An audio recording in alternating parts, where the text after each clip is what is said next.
Assalamualaikum warahmatullahi wabarakatuh. Perkenalkan, nama saya Rizka Asnida Siregar, mahasiswa dari Universitas Islam Negeri Sumatera Utara dengan prodi Pendidikan Islam Anak Usia Dini dengan NIM 0308231005. Halo Sobat Jaud, kembali lagi bersama saya Rizka Asnida Siregar yang akan membahas seputar pendidikan anak usia dini. Nah, pada video kali ini kita akan belajar tentang tahapan perkembangan anak menurut dua tokoh ilmuwan yang sangat terkenal. Kira-kira siapa ya? Yuk cek video berikutnya. Ya, betul banget. Ada James Piaget dan juga Vygotsky. Yang pertama, kita akan belajar tentang teori perkembangan kognitif menurut James Piaget. Nah, menurut James Piaget ini, kecerdasan anak akan berubah seiring dengan pertumbuhan anak. Itu artinya apa?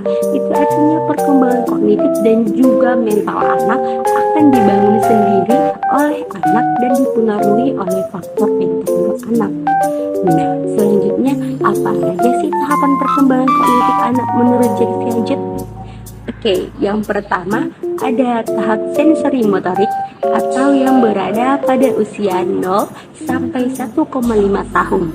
Nah, pada tahap ini aktivitas anak itu masih terfokus pada perkembangan alat indera atau sensori dan juga gerak atau motori anak. Contohnya apa? Contohnya pada anak usia 0 sampai 1,5 tahun itu masih belajar untuk mengenali suara yang ada di sekitarnya. Misalnya suara ibunya, suara ayahnya, suara kakak, suara nenek, ataupun suara kakeknya yang terfokus pada alat inderanya. Yang kedua, ada tahap pra-operasional. Tahap ini berada pada rentan usia 1,5 sampai 6 tahun. Nah, pada tahap ini, anak mampu memahami realitas kehidupan yang ada di sekitarnya dengan menggunakan simbol-simbol atau tanda-tanda yang diberikan oleh lingkungan sekitarnya. Ciri-cirinya bagaimana? Ciri-cirinya yang pertama, anak masih belum bisa berpikir logis dan tentunya saja hal ini juga menyebabkan anak masih belum bisa memikirkan bagaimana hubungan sebab akibat dari suatu yang terjadi di lingkungan sekitarnya.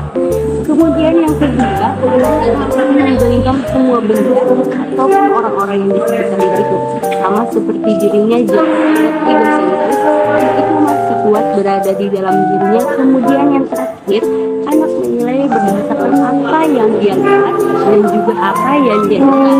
Jadi anak itu bisa melakukan kesimpulan atau membuat pendapat sendiri ya tersebut.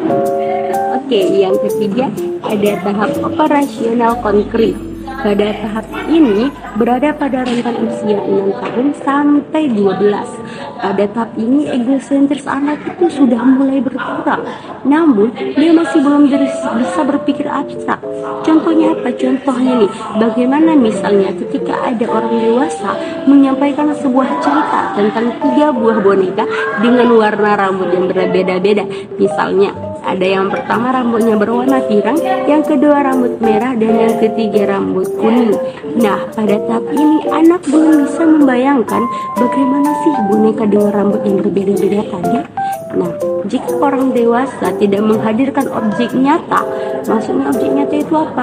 Menghadirkan yang tadi, boneka-boneka tadi, maka anak belum bisa membayangkan bagaimana sih karakteristik dari boneka itu. Oke, yang terakhir ada tahap operasional formal. Pada tahap ini dimulai pada usia 12 tahun ke atas. Nah, pada tahap ini juga kemampuan kognitif anak sudah mulai berkembang. Itu artinya apa?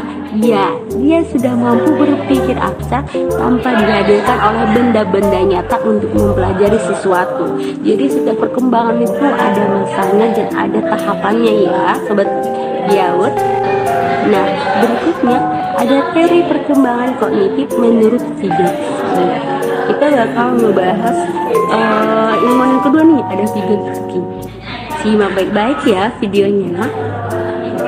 Oke, pada Vygotsky ini teorinya terkenal sebagai teori sosiokulturalnya. Mengapa dikatakan demikian? Karena menurut Vygotsky, tahap perkembangan anak atau kecerdasan anak itu bergantung pada interaksi sosial dan budaya yang didapatkan oleh anak. Lalu bagaimana sih tahapan belajar menurut Vygotsky? Oke, kita bahas perlahan. Yang pertama ada level of actual development atau bisa juga disingkat dengan LAD. Pada tahap ini, anak sudah bisa belajar secara mandiri. Mengapa demikian? Karena anak sudah memasuki pada pendidikan formal sehingga kecerdasan anak sudah berkembang. Seperti itu ya, sobat pendidik.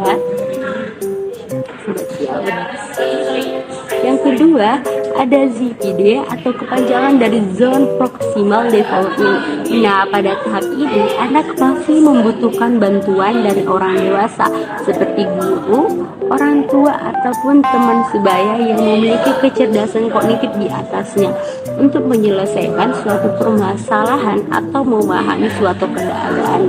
Nah, maka dari itu anak itu membutuhkan yang namanya apa? Yang membutuhkan scaffolding atau motivasi agar dia mau mempelajari apa yang sedang dihadapinya. Nah, kemudian yang ketiga apa? Yang ketiga ada potensial development zone. Pada tahap ini, orang dewasa tidak seharusnya memberikan bantuan secara mendalam kepada anak jika tidak sesuai dengan perkembangan anak tadi. Misalnya, guru memberikan penjelasan dengan bahasa baku kepada anak usia pada 4-5 tahun. Tentunya anak tidak paham dong ya, sobat Kiawut, dengan bahasa yang disampaikan oleh guru tersebut. Nah, berikutnya apa? Berikutnya ada tahap perkembangan bahasa anak yang berkaitan dengan kognitif anak menurut Vygotsky. Yang pertama ada social speech. Nah, social speech ini berada pada rentang usia 0-3 tahun.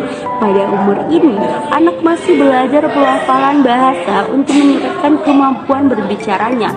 Yang kedua ada private speech. Private speech itu berada pada rentang usia 3-7 tahun.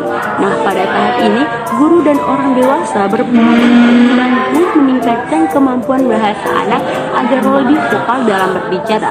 Nah, yang terakhir atau yang ketiga ada endorse speech. Endorse speech itu berada pada usia lebih dari 7 tahun tadi. Nah, pada tahap ini anak mampu berbicara sesuai dengan keadaan batin dan juga mampu memikirkan secara matang dampak dari apa yang dia katakan. Oke, itu tadi pemaparan tentang teori perkembangan kognitif menurut Jean Piaget dan juga beserta tahapan-tahapannya serta Vygotsky.